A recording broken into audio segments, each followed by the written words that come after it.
and welcome to the BFI London Film Festival's Industry Programme. My name's Rowan Woods and I'm the festival's Industry Programmer. Of course, usually this event would be taking place in one of our lovely cinema partner venues, but thank you for joining us in this unusual format in this most unusual year.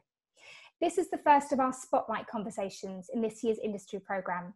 These are sessions in which we'll hear from leading industry figures operating in the international arena. We'll dig into their work and get their perspective on where the industry is at and where it's heading in what was already a profound moment of change and upheaval, even before the events of the last 6 months caused us to rethink so many of our long-established systems and ways of doing things. We're absolutely delighted that Jane Tranter, formerly head of fiction at the BBC and co-founder of Bad Wolf, has agreed to take part in one of these sessions this year. Jane is an exec producer on Conrad Kay and Mickey Down's show Industry, which played in our LFF programme last night. And in a year where the festival officially expands its remit to include episodic work, although of course it's something we've been stealthily moving in the direction of over the last few years, and when we've seen TV and the small screen play such a significant role in keeping us all sane during lockdown, it feels like the perfect moment to hear from one of the TV industry's most respected figures. This conversation takes place in association with Variety. I'll now hand over to Variety's international editor, Minori Ravindran, who will be moderating this conversation. Thank you so much, Rowan, and thank you very much to the BFI London Film Festival for having me. I really appreciate it. I can't say how excited I am to be here today for the Spotlight session interviewing Jane Tranter, who is, as Rowan said, the head of Bad Wolf, but also truly one of the UK's most preeminent TV producers. So we're very, very lucky to have her do this with us. Some of her credits, which I'm sure everyone is aware of: rebooted Doctor Who, The Night of, Succession, His Dark Materials, I Hate Suzie, and now Industry as well for HBO, which is extremely exciting. I'll just do a brief bio, and then we'll kind of go on into questions. But Jane got her start as a secretary with the BBC's radio department before a range of roles as a TV floor manager and script editor. She became controller of drama commissioning at the BBC in 2000 before moving into the head of fiction role at the Beeb in 2005. In 2009, she became executive vice president of programming and production for BBC Worldwide, which actually entailed a move to Los Angeles and working with the Americans in all sorts of capacities. But then, of course, she came back here to set up Bad Wolf in 2015 in Wales and created a studio there as well, which is Wolf Studio Wales. And they're doing some incredible work out there, and she's here, thankfully, to tell us all about it. So thank you, Jane, so much for being here with us. And I'm, again, very, very excited because I know you don't do many of these, so I appreciate it. I was just wondering, to sort of get started, if you could tell us a little bit about sort of your guiding vision for program making, and I suppose in recent years with Bad Wolf as well, what is sort of driving you in terms of drama production currently? So I think probably my driving vision has maybe not changed that much since I grew up watching television in the 1970s and 1980s. If I look at the things that I was watching then, I was watching Doctor Who, I was avidly watching Star Trek. Sometimes in those days, that was a lonely experience for a girl to do. I'm pleased to say not so much today. I was watching author drama, I was watching Dennis Potter, I was watching Alan Bleasdale, I was watching period drama, I was watching all the classic adaptations. And it's one of those great things in storytelling that you can tell a story in the 1960s, 1970s and 1980s, and you can tell that same story again in the noughties or in 2020, and there will always be a different interpretation on it. And I think my love of storytelling and my love of episodic storytelling has just always been my driving vision. Those shows that I loved watching as a girl are the kind of things that I pushed to make at the BBC when I was head of drama there, and in particular, I think probably in their most diluted form, you can see the things I love to do through the programming now that we do at Bad Wolf, when I don't have to please anyone but Bad Wolf as to what those choices are. And it's still the sci-fi, it's still the fantasy, it's still the adaptations, whether they're contemporary or modern, it's always stories that have something to say. And I don't think I've changed. The world's changed, but that part of me, I don't think has changed so much.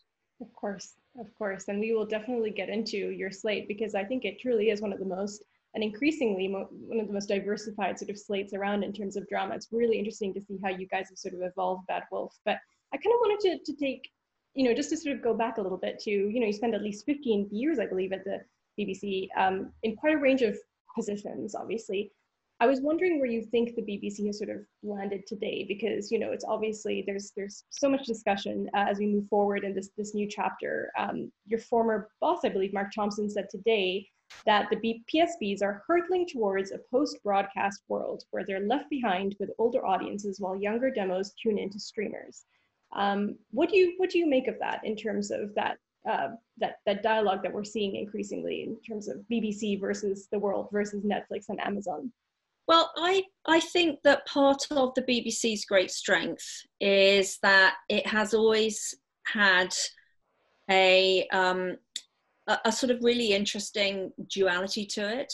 It has always felt like the people's television through the license fee, obviously, and through the fact that the BBC has certain services which, whether it's the BBC News or whether it's the diversity of its multi-genre output, or whether it's covering a big live events, it's always had certain things which has had an ability to draw the nation together, for the nation to have a conversation with itself. And from that point of view, the BBC has always felt like something which is ours. But at the same time, I think the BBC has also had a curious, for an insider, because it is ours, the BBC's always had a sort of odd outsiders, fists in the air perspective.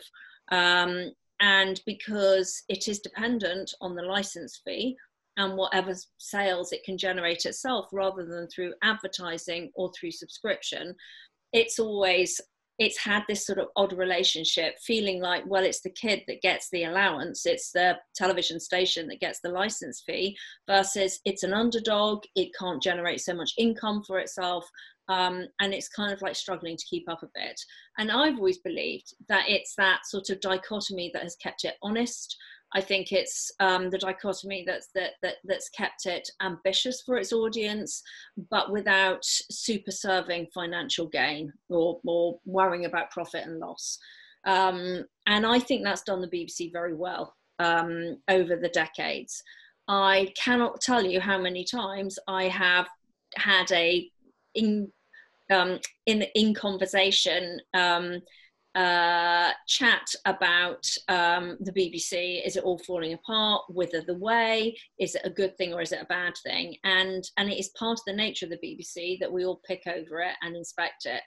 However, having said that, I do believe in 2020 that we are beginning to move beyond a slightly kind of slightly sparked affectionate picking over the BBC and demanding answers kind of thing, to actually, do you know what, we are going to pick the flesh off the bones of the BBC until there is a small crumbling skeleton that is turning to dust left in its place.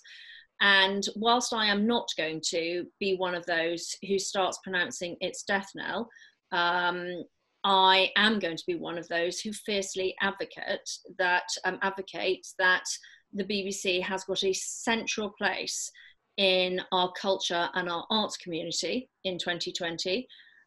Without it, a lot of the streamers wouldn't have a lot of the programming that they are windowing.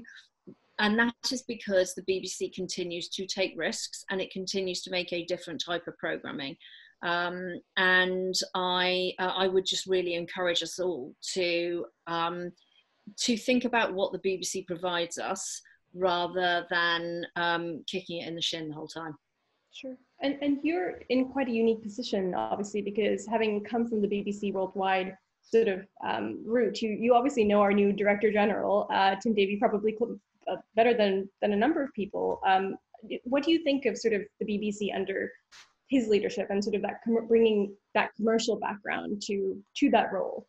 Well, I think it will be very different. I think that Tim has a swagger to him, and I mean that in a good way. I like my drama to have swagger to it, but he has a very different tonality to him.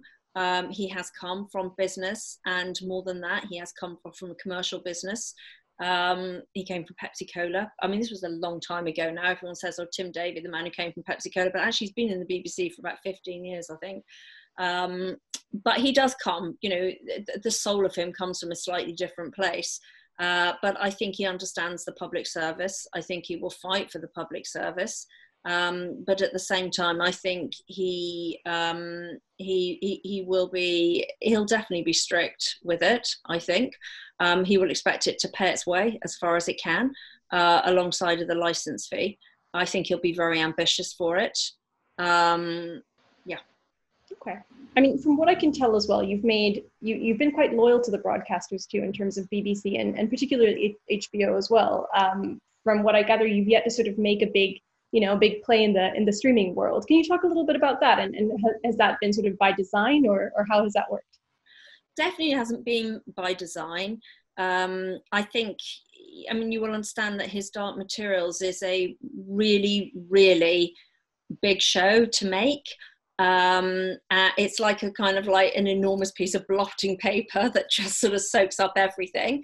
And it's the first show of that size and scale that Bad Wolf has done. We made a Discovery of Witches that we make for Sky and AMC, was the first show that Bad Wolf made, and that's a substantial show, but it's nothing like obviously the size of His Dark Materials, and that's about the equivalent of making 3 shows all at the same time. And so we've been quite busy with that. I have with Bad Wolf a first look with HBO. It's only a first look for development. It's only a first look in the US, but nonetheless, it means that they have a first look at the shows that we want to make and that we want to co-pro. And so far, they've taken all of those things. And so that's just how it's happened.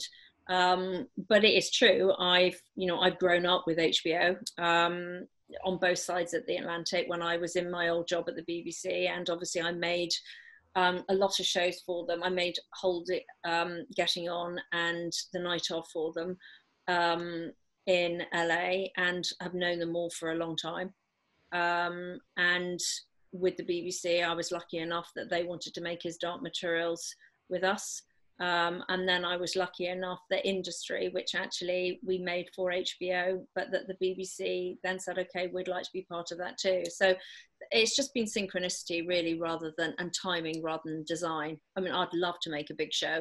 I know Anne Mensah very well. I would love to make a big show for Netflix. I would love to work with Jay Hunt and Joe Oppenheimer at Apple. I would love to make a big show with one of the streamers. It's not an ideological kind of strategy that we're not doing that. It's just that, it's just the way it worked. Okay. And speaking of obviously your time in LA, I know that when you sort of got there, you were instructed, not to screw up Top Gear. That was one of the remits you were given, but also you've done, you did some incredible things in terms of the night of, which is just an amazing show. Certainly one of my favorites. How did that sort of, did you go over there with the idea that there were some formats in terms of some British IP that would actually be quite a good fit? Because I wouldn't have connected that specific show with, this amazing HBO production that obviously came from it. Yes, I think, I mean, it's a long time ago now, but I have a fairly certain memory that actually I talked to Peter Moffat, who wrote Criminal Justice, which was the format that Stephen Zaliam used to inspire The Night Of. And I talked to Peter Moffat about that in the UK before I left. And then when I went out to LA, we were talking about it in the first few months. And really what I felt was that Criminal Justice was which I absolutely adored as a piece of drama. I thought it was one of the things I was most proud of. that I had commissioned. But I felt it was a victim of the slightly cautious size and shape of British drama, British television drama. And the reason I've always stuck in television rather than film is basically because I'm very greedy, and I like the real estate of television. I like the fact that you can tell a story over hours and hours and hours, and that you can make it as slow an unraveling of narrative and character and emotion as the velocity of the story demands. But in the UK, so in America at the time, it was when the American networks were really the primary providers of drama, it was kind of like 22 or 26 episodes of, you know, what you see on ABC or NBC. That feels very anachronistic now. It was driven by the advertising industry, and it was, each episode was complete in itself, and it just went on forever. And that was clearly far, far too long. I have to say, I get very tired after getting to episode 8 when you make something. But I do feel if you're only doing 4 or 5 episodes, that feels too small and shrimpy. And Criminal Justice had been in 5 episodes, and it started at completely the right pace for something that felt it was going to go on for some time. And then we suddenly had to quickly finish the story. And I felt at the time at the BBC, I felt I was often commissioning into schedule, that it was kind of like, well, if you make something of 8 episodes, that's the equivalent of 2 series, and that will be giving, you know, 2 bites of the cherry. You could tell 2 separate stories with 2 separate writers. So I was always looking for diversity of voices. And so you tended to do things at shorter length. And Criminal Justice was really the first thing that I kind of like got the scent of, do you know what, we've got this wrong. Or I've got this wrong, rather, not we. And actually that should have been longer. And clearly it's changed now. You know, everyone's doing much longer length of things. But at that time, they weren't. I mean, often television was just told in sort of these tiny little 2-parters. And Peter agreed. You know, he felt that the ending had been squashed, and it would be a good thing to see what would we do if we were able to expand it in the US, and how would the American criminal and judicial and penal system differ from the UK. And Peter felt that that was significantly enough different to be of interest to him.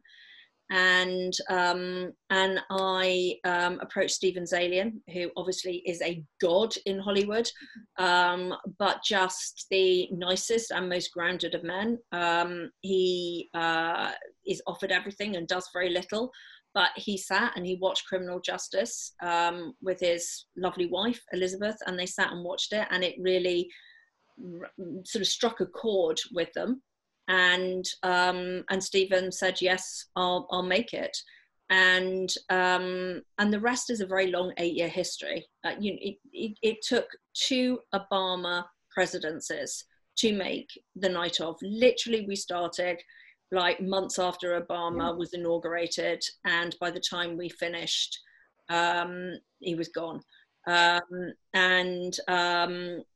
It took an awfully long time to make it, but it was something where the reason I really labored over that piece was because I thought it was a really important story to be told, and it was a worthwhile thing to take something that had started in one form in the UK and turn it into a different shape. That's brilliant. I mean, and what about season 2? Because I know that there was, you know, kind of around that time, there was some talk of maybe Steve Zalian considering some ideas, but I know that he was very keen on having the right story for that. Yes.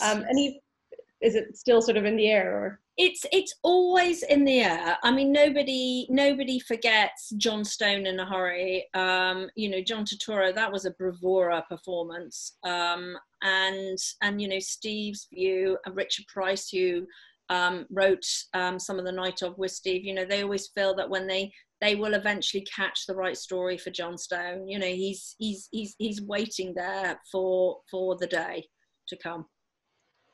And you know, I'm curious as well if you can tell us a little bit about Succession, because that's you know, that's another, I mean, it's one of the biggest dramas on television right now. It's amazing. It hits very close to home as somebody who covers the media. I always feel a little bit anxious watching it, but I truly love it. How did you become involved in that project? That was that was just my enormous good luck. So Jesse, the wonder that is Jesse Armstrong, he had made nothing to do with me whatsoever. And I should be clear that Succession is just something that I work on as an EP. It's not a Bad Wolf show. Mm-hmm. But Jesse had made the pilot of Succession, and that obviously they made in New York, and he was then beginning to look at, okay, HBO want 10 episodes of this, so I've already done one, the pilot, I've now got to work out another 9. How am I going to do this? He hadn't run a writer's room in the way that you needed to, because of the timetable. I mean, Jesse could have obviously sat and written every single solitary episode. I don't think he'd have liked that very much. He's brilliantly inclusive. I've never seen a better example of a writer's room than Jesse's. But interestingly, Jesse had never run one like that before, and I was in the UK. I'd only just returned to the UK, and HBO said to me, could you chat with Jesse, make sure he's got everything he wants and help him, and I knew how HBO worked. I mean, Jesse, I think, probably will know that much better than me now, but at the time I knew how HBO worked and how they like to hear the outlines in pitch form and then written form and this, and honestly, all I did was have cups of tea with him and help him and go into the writer's room every now and again and just have the best time of my life listening to the stories, and just talk and support. And I always say about Succession, it is I really, all I am on Succession is its biggest cheerleader and reader. And I watch some of the edits and just marvel and just think, I mean, I'm a biggest fan as well, but it's a very different type of producing to the producing I would do elsewhere, and very enjoyable and glorious it is. It's a truly extraordinary piece of drama. Well, what's going to happen with it in terms of season 3? Because obviously with the pandemic, they've had to, pause filming like everybody else. Or do you have any sense of when they're going to resume or get hopefully before the end of the year. I mean, Jesse is, writing the scripts now, and the forces of good are gathering in New York, and there's optimism and hope that they're ready. Got it. Okay. All right. Well, fingers crossed for that show to get started. I know it's got a lot of anxious fans waiting. What made you? It's going to be very good. I can tell you that. Yeah. Well, imagine. What made you want to sort of, leave behind that? I mean, because you have a very unique sort of perspective, even in the fact that obviously HBO wanted to have you involved in Succession and sort of provide that, just because you sort of worked on both sides and, in very specific roles as well. What made you want to sort of leave behind Worldwide and sort of come back to the UK, set up shop in Wales? I know it's very close to your heart because of Doctor Who and sort of what the amazing work that you did there. But tell us a little bit about that journey. Well, it's interesting because the 8 years I had in Los Angeles were amazing and an intense and an absolute roller coaster and adventure. And I did lots of things I hadn't thought that I would do, or lots of things that I hadn't even thought I could do. And it's an interesting age to go out when you feel that, I've already done quite a lot in the industry. And then I literally went out and started all over again. And I had to learn agents work in a very different way in LA. And consequently, their clients, writers and directors work with producers in a very different way. All the broadcasters work in a very different way. And there's lots of them. And it was like I had to sort of almost re-break everything I knew. My British habits were fine when I was flying in and out and taking a few meetings and looking for co-productions for my British-based projects. But when I was starting from scratch, I couldn't bring those ways and habits and instincts with me. I had to learn it all over again. And I had to do all of that whilst also not screwing up Top Gear, while also running Dancing with the Stars, which is the American reformat of Strictly Come Dancing, which not only ran for 2 seasons a year, but it also ran on 2 nights. So every Monday night and every Tuesday night, I was in the studio doing those live shows and doing all of the unscripted shows, because in America, if you want to make money fast, you do unscripted. And I had an obligation, because my production company, BBC Worldwide Productions, was backed by BBC Worldwide, and I had an obligation to return a very large amount of money every year to the UK. And so I had to do a lot of unscripted in order to do that. And it meant that whilst I was able to do a lot of drama while I was out there, it wasn't the only thing I was doing. And that for me was strange. You know, everything about moving to LA was strange, from the side of the road you go on, to the schools that your children go to the fact that I had to make unscripted programming in order to support what I then realized was a sort of luxury lifestyle of making scripted programming. Whereas over here, making scripted programming was my being, you know, it was everything. And after 8 years, whilst I actually loved the buzz of the unscripted, after 8 years, I you know, I mean, Night Of really pushed aside everything else, and I really just focused on that in the end. And I spent a lot of time standing in the cold and snow of New York, or inside in the cold and wet of a studio, and thought, you know, this is what I want to do. And it's been a blast and brilliant, but I need to return to my roots. And I'd always thought I would run my own production company. I mean, that's what, you know, producers do in the UK. Eventually, you know, you find your own oxygen and your own space. And I had thought an awful lot while working in New York about the way we make our shows, and how you look after crews, and how one of the things I really loved in New York was the warmth and support of the crews. And I loved the fact that often these jobs were generational. And I really liked the idea of doing that, but not have them all about father and son, but have them about mother and daughter as well, or mother and son, or whatever it is, but let's get some women in there somewhere. And began to think of where I could build a studio, and where I could work, not just on what goes on screen, but the environment behind the screen of how these things are made, and how do we bring on new generations, and how do we get more diverse voices in. And so everything eventually led me to Wales. And I always say, when I look back over the sort of, you know, the 21st century, it's kind of like, there's like part of the reason we call the company Bad Wolf. It's like there was a message being written to myself and Julie Gardner, who co-founded the company with me, saying, you know, it's Wales, stupid, just get back to Wales and build your studio and make the dramas that you want to make.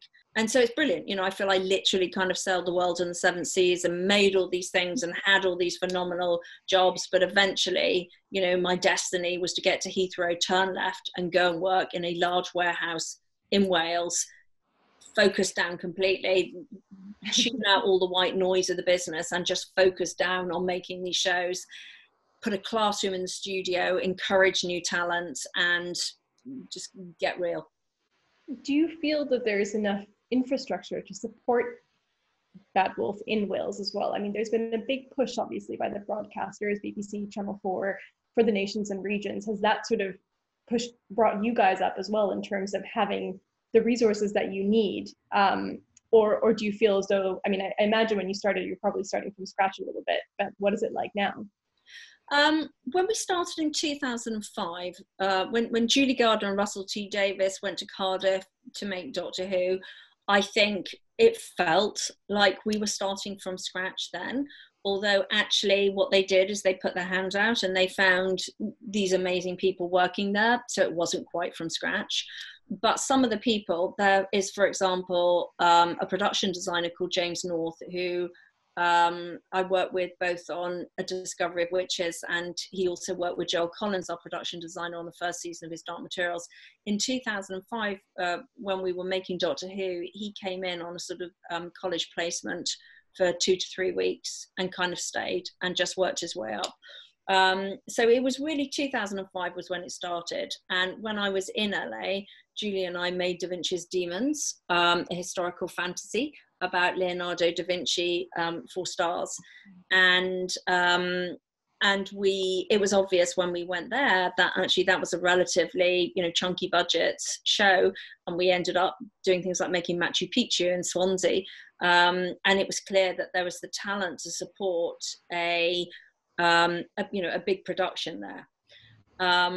What inevitably happens, and this is the joy, is success breeds success, and us going and opening Wolf Studios and putting big shows like his Dark Materials and Discovery of Witches there mean that other people come. And so you get to a point, you spend 3 years, you're bringing people on, you're encouraging people, you're training them up, you're moving from the sort of more normal budget of British television into the bigger budgets, and everyone's really going for it and flying with it. And then someone else will move in and they'll start 3 months earlier than you, and all the crew will go there. And that is the natural way of things, and that is what should happen.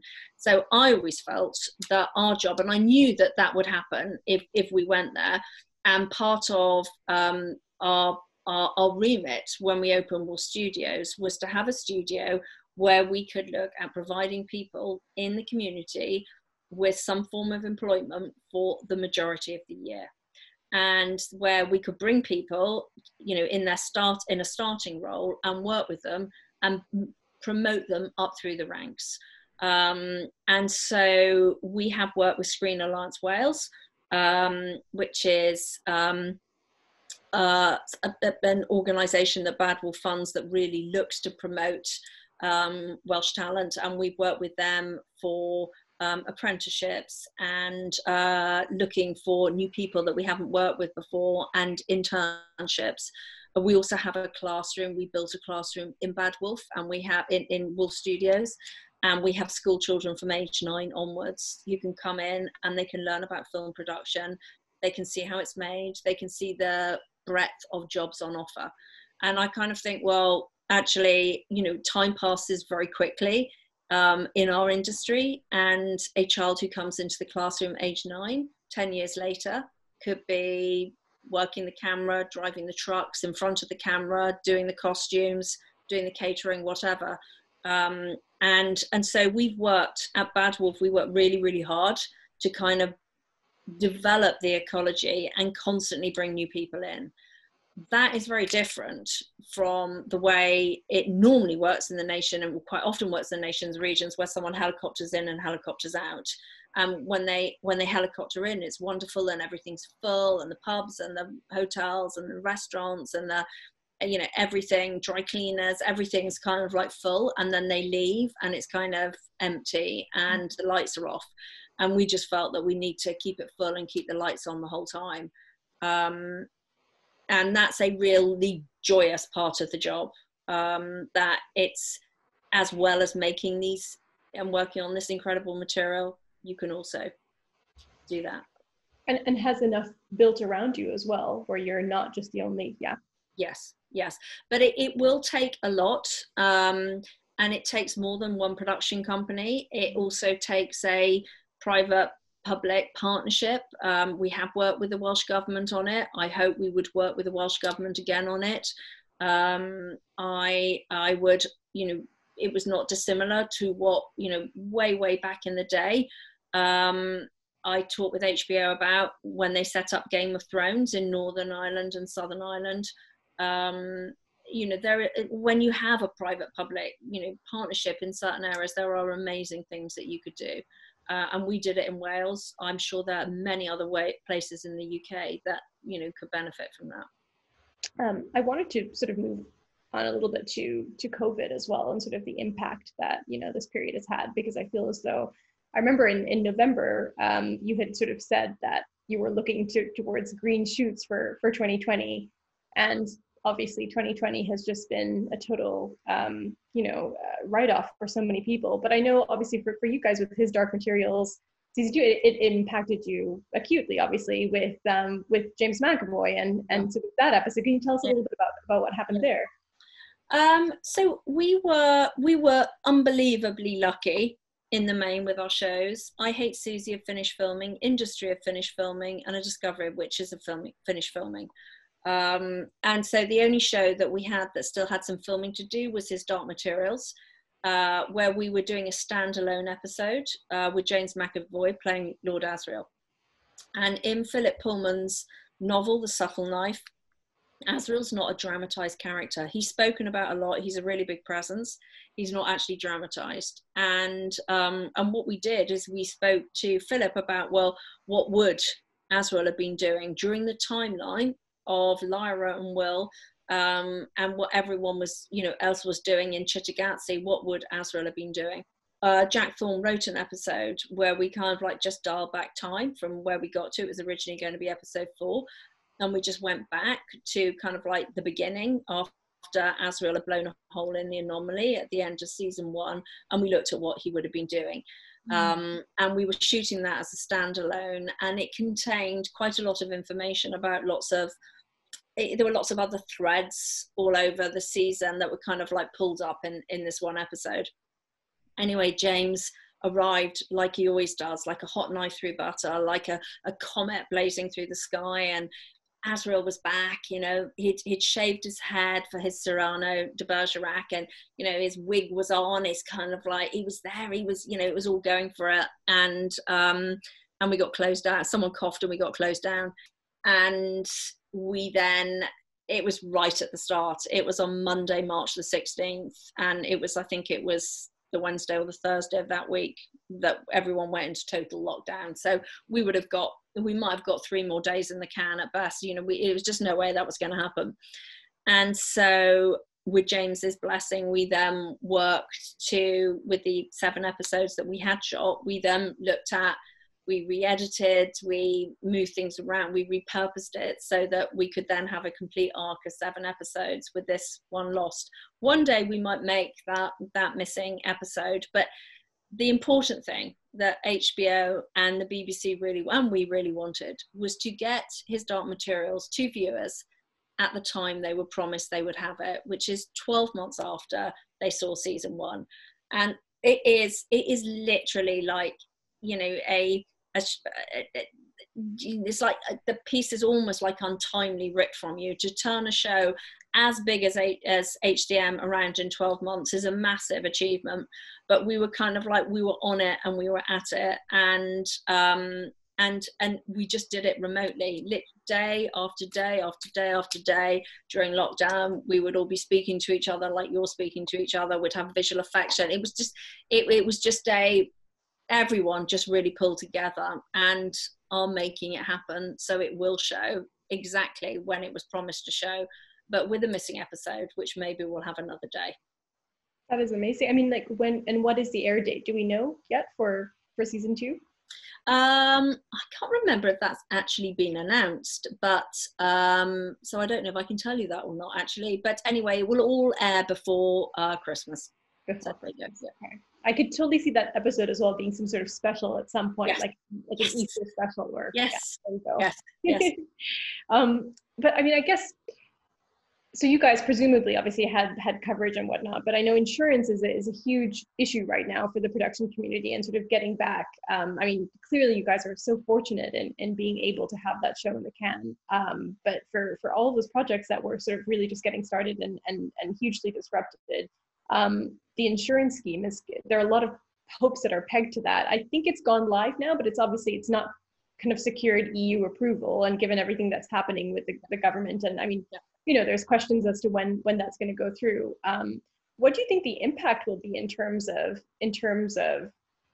who gets to make TV in the next sort of 6 months, a year's period? Because from what I understand, 70% of productions are up and running now, which is great. But ultimately, it's sort of like, well, who exactly is comprising that 70%? Is it the sort of the smaller guys?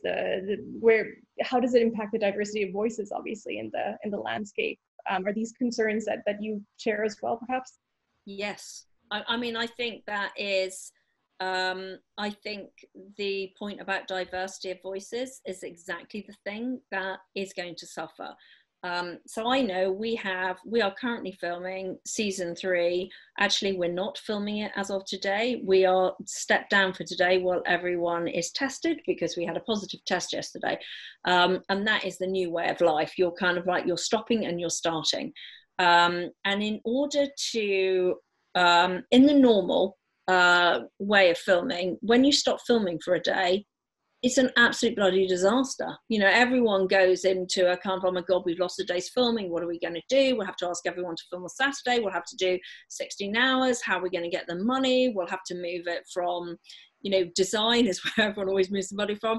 And the production company is essentially, you know, basically liable for the overage of losing, you know, your filming, unless you can pick it up on insurance, which, as you say, at the moment, there's a lot of talk about it. It's not happening. And in order to get season 3 of A Discovery of Witches up and on its feet, both Bad Wolf and Sky have committed quite a large amount of money to cover kind of the equivalent of what an insurance payout would be for COVID costs. So we've got money that's sort of sitting there in contingency. So when something like this happens, we've got the money to pick ourselves up and keep going. But you have to be buoyant as a company in order to do that. Bad Wolf was able to do it this year because we have managed to finish filming on everything else. And so we were confident enough to be able to do it. But Bad Wolf wouldn't have been able to do it if it was season 1 of A Discovery of Witches. We would have gone out of business. And I think that in an industry when anyway, those smaller voices, the companies who either just want to remain independent, or the companies perhaps whose output is critical, but it's not of mainstream sort of natural commercial worth, or the companies who are starting up or going through a bad patch or whatever it might be. And all of us have our highs and lows. It's not a kind of, you know, massive kind of trajectory onwards and upwards the whole time. I think they will really, really struggle. And I think they struggle anyway in an industry where the super industry indies are kind of like coming and buying up all of these kind of like, you know, clusters of indies. And I think it's hard to be independent. And I think it is almost impossible to remain so now. And I think that, you know, if you do a show on the size and scale that we do, if that goes down for a chunk of time because of COVID, you know, that our company won't be able to keep going through that. So if even someone like Bad Wolf, who's relatively solid, is feeling really buffeted, I don't know what the smaller, more bespoke companies will feel like. And that is a genuine worry, because the whole point of the UK independent production company and the whole point of the terms and trade to support it is to allow 1,000 flowers to bloom and a great diversity of voices and talents within the production industry. And it really is genuinely under threat. What do you sort of propose the industry do to sort of, I guess, band together and support these voices and these organizations? Yes, although banding together to support those voices, you don't want that to end up being, well, all the big super indies band together and just buy them out kind of thing.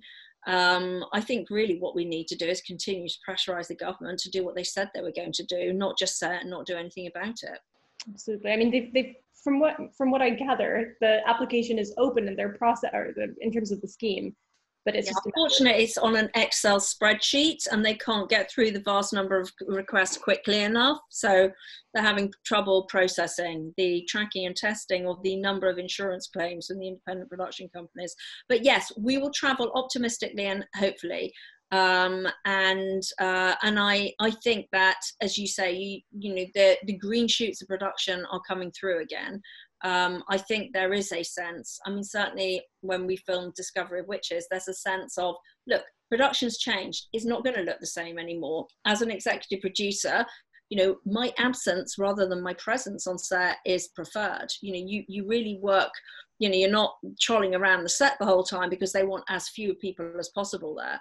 And there are particular ways of working and social distancing and sanitization of everything, and actors are put into bubbles and caravans are separated. You know, I cannot say how grateful and how much admiration and respect I have for the incredible cast of Discovery of Witches as to how they are coping with this. And it will be the same, you know, in casts and crews all over the UK. It's not an easy thing to do, but it is possible, and people are working, and we're making stuff again, and it will gradually, you know, get better.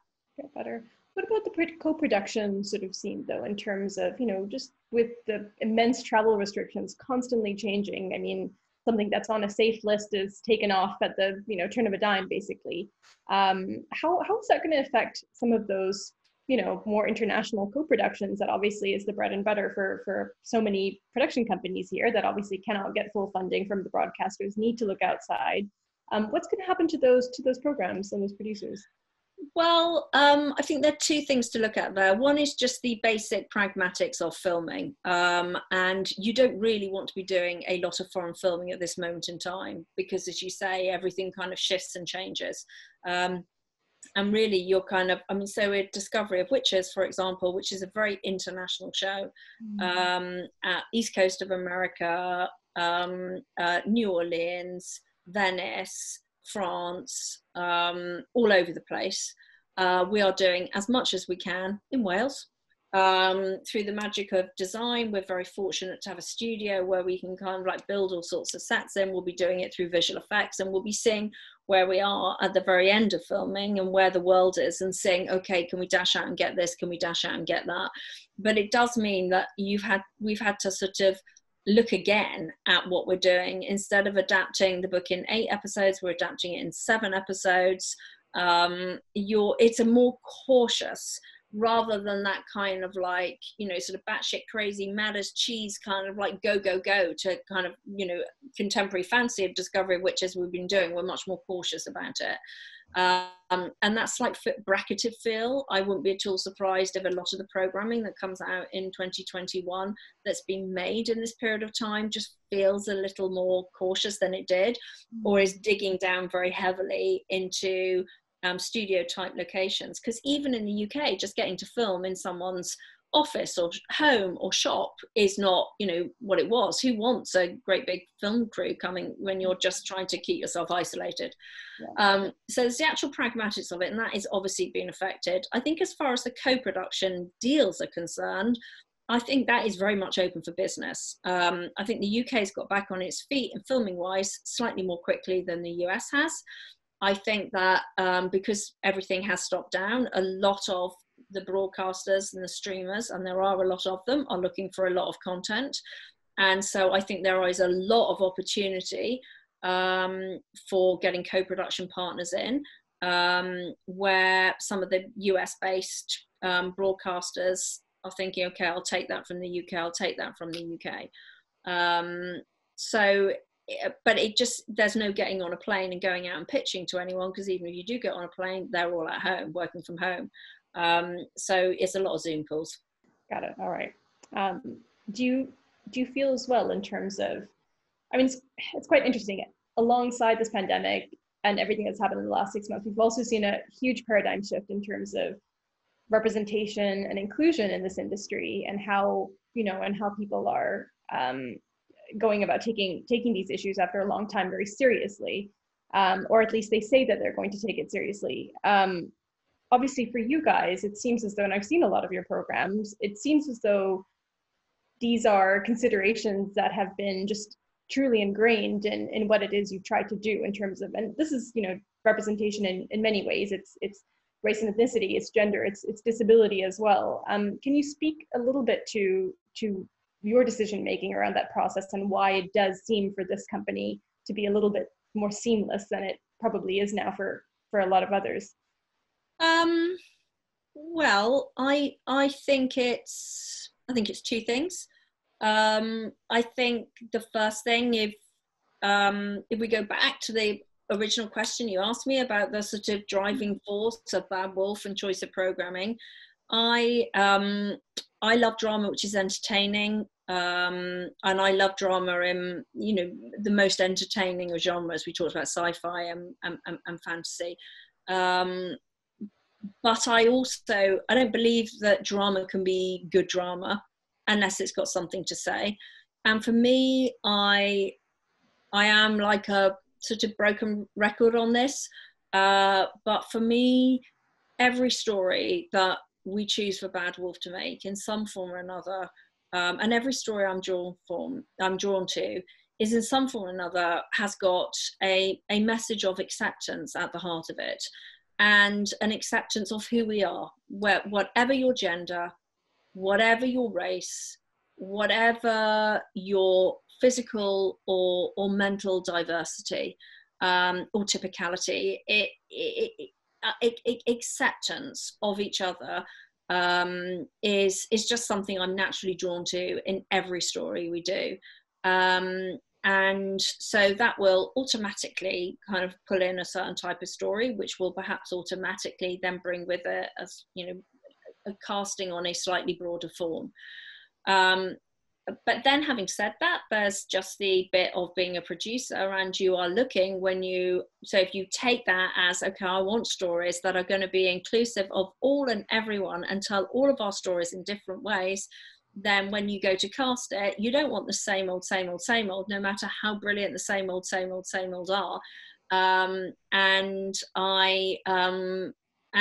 then you've got life, you know, then you've got an ability to think, okay, who are the best artists out there to put on the screen and whatever, which way. And I do remember having a conversation a few years ago about a project we did when someone said, but there aren't any black librarians in the Bodleian Library in Oxford. And I'm kind of like, yeah, but there should be. And if television doesn't, if we can't show the way that the world should be, why is the world ever going to change? You know, just do it. And it makes a difference in a small way. It makes a difference, and I think it makes the dramas that we make look as they should, not a received view of them. Of course. And I mean, I guess that sort of leads into the next question in terms of diversity of slate, because, you know, I've been watching, I'm getting through industry, which I absolutely love. It's completely different from anything you guys have done previously. It's out of that sort of fantasy and sci-fi realm completely. It's a contemporary sort of drama based in London. There's a financial element to it, obviously.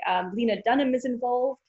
It's a cast of newcomers, really, you know, and just fantastic. There are lots of new faces, and it's just brilliant to see, and very, very international.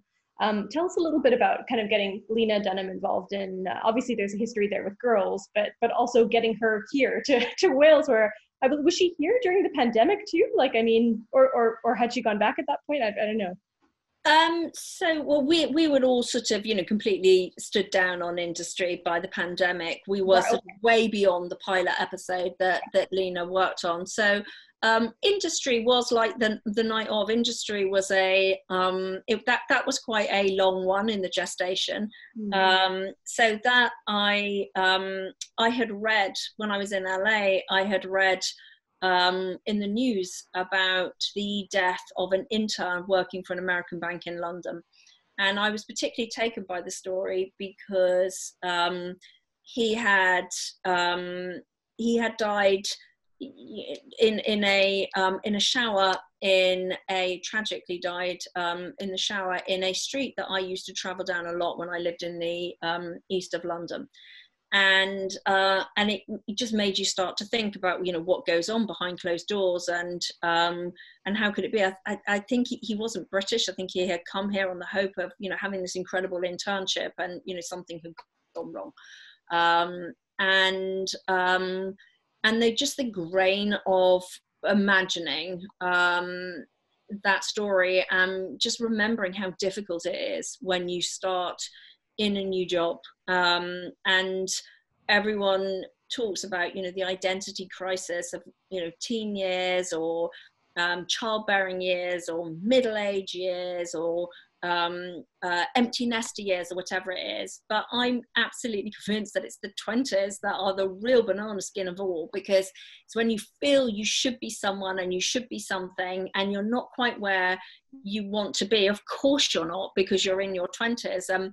It feels that, you know, if you don't get this done by the time you're 30, then it's all over for you. And of course it's not. And I really wanted to do something that kind of like captured all of that. And we met Mickey and Conrad actually for a film idea. And they revealed while talking about this that they had both worked in 2 different banks in London. And we were kind of like, oh my God, you know, they were fresh out of it. They still had the scent of kind of that life on them. And we said, okay, write it down. And so they went for it, and they'd never written anything before. They were as new as anything, as green as anything, and as amazing as anything. And just this kind of like great howl of truth kind of came out that we then worked with them to sort of, you know, shape into, not too shaped, but, you know, get it into kind of like television form. And HBO, we've been working on it with HBO. They were interested. They knew that we wanted to do something at the lower cost of, you know, budget, and with, you know, new talent and in a sort of younger area, and we're very keen on this idea, and they worked with us on it, and greenlit it without a director or anything attached. And then they said, but Lena's free, and Lena's coming over to the UK. She's working on a film with working title, and she might have time to shoot your pilot episode. And then she tipped up, and it was literally like, you know, she came to Wales, and with a great kind of, I mean, she just was full of joy about absolutely everything, and with this great sort of centre celebrity, but bubble of joy the whole time. And she worked on the episode with us, and just kind of like generally sort of cheered us on our way, and, you know, help with the, you know, collect that amazing cast that we have, and just sort of, you know, set us up for the season. I just actually just want to say one thing on industry that I particularly love, that I think that wasn't, you know, it's one of those things that wasn't absolutely conscious, but just kind of happened in the making of it, that, you know, you don't really kind of see the message that you've written, if you like, until you pull back and look at it all. When you watch industry, the only people who are, industry is very ambiguous, you know, you that's part of the thing, just as we are, you know, we're not all good and we're not all bad, and bad people can be good and good people can be bad, and that's what makes things interesting. But some of us, in the words of industry, I'm not sure if you can say this or not, but some of us, in the words of industry, are decidedly cuntier than others. And in industry, when you pull back and you look at where all the bad ones are, they are all, without exception, white men. And definitely men, and it is just really, really pleasing that actually, just by happenstance, you know, the characters that you are drawn to, or the characters where you think, actually, that wasn't good, but I get why you did that, are all just not the characters that you normally see winning in, and certainly not winning in a bank on screen. So I'm pleased about that. I mean, it's fantastic. I mean, and does that sort of speak to the rest of your slate as well going forward, in terms of having, I mean, across all of your shows, it really seems as though there's a very strong sort of central female characters who are extremely empowered, and that's a very clear through line. But obviously now, when you're sort of branching out into different genres as well, what can we expect on your slate in the next couple of years? Well, I don't think you will. I don't think there will ever be okay, here's a project where the white man is the hero of the story. I think we've had that for enough centuries now, to my mind. I'm not saying they're not stories to tell, but they won't be the stories that we tell first and foremost. I I would like to continue being able to tell stories in an industry and I Hate Sally way, where, you know, we are holding a mirror up to the way we live now by telling a story about, you know, our contemporary life. But I'm also a great believer that you can hold a mirror up to the way we live now by going back in the past, or what I'm desperate to do, going out into the galaxy and the stars, and doing something in a fantasy or sci-fi way. So we will continue, I hope, with that. Well, here are some things about, you know, in a world that we really recognize, and here are some things in a world that looks very different from ours, but will have recognizable aspects to it. So, yeah. Are you able to tell us, give us a taste of what you're developing? I can't, but there are, so I can say that I know that during 2020, the majority of the industry have been developing like crazy. During 2020, the majority of our work at Bad Wolf was we were post-producing like crazy, and we still are, getting all of these shows kind of like to deliver on time. And we are only, after the past few weeks, really begun to sort of ease off that. And I've been able to think, okay, what next, what next, what next? And all I can say is there's some crazy stuff out there that I literally cannot wait to get dug into.